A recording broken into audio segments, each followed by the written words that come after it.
உங்களை டிஸ்கரேஜ் பண்ணுறதுக்குன்னு ஒரு கூட்டம் கண்டிப்பாக இருக்குங்க. உன்னால் இது முடியாது, உன்னால் அது முடியாது, இது சரியில்லை, அது சரியில்லை, இது ஓடாது எல்லாம் சொல்லுவாங்க. பட் அதெல்லாம் எடுத்துக்காதீங்க.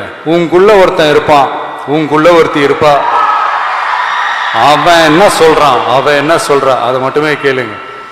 காடு இருந்தால் எடுத்துக்குவானுங்க, ரூபா இருந்தால் பிடிக்குவானுங்க. ஆனால் படிப்பை மட்டும் உங்ககிட்ட இருந்து எடுத்துக்கவே முடியாதுங்க. நல்லா படிங்க. உங்க எல்லாரையும் பத்தி இந்த ஊரே பெருமையா பேசணும். உனக்கு படிப்பு எதுக்கு அப்படின்னு கேவலமா பேசினவங்க, உன் அந்தஸ்தை பார்த்து அவமானப்படுத்துறவங்க உங்களை பத்தி பெருமையா பேசணும். உங்களை பார்க்கணும்னா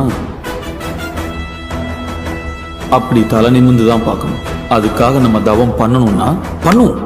அந்த தவத்துல என் கூட சேர யாரெல்லாம் ரெடி கைப்பற்றும். அண்ட் ஃபைனலி ஒன் ஸ்மால் ரிக்வெஸ்ட்டுங்க. உங்களுடைய கிளாஸ்லேயோ இல்லை உங்களுடைய தெருவிலையோ இந்த தேர்வில் வெற்றி பெறாத மாணவர்கள்னு இருப்பாங்கள்ல, அவங்களெல்லாம் கொஞ்சம் அப்பப்போ அவங்களோட டைம் ஸ்பெண்ட் பண்ணுங்கள். அவங்களுக்கு அந்த தைரியத்தை கொடுங்க. எக்ஸாம்ஸில் பாஸ் பண்ணுறது எவ்வளோ சுலபம்னு எடுத்து சொல்லுங்கள்.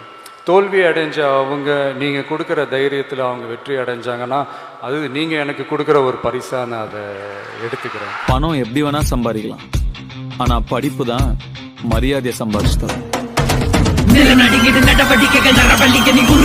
இந்த புது தலைமுறை விடுதலை பெற எழுத்து கொசு புருதி அறிவிகள் அவசம் சந்தையில் கூறு போட்டு வித நஞ்சுண்ட பஞ்சகர் மதிகள் கலப்படம் உன்னுடைய பிற பொறுமைய பிற பிரித்திடம்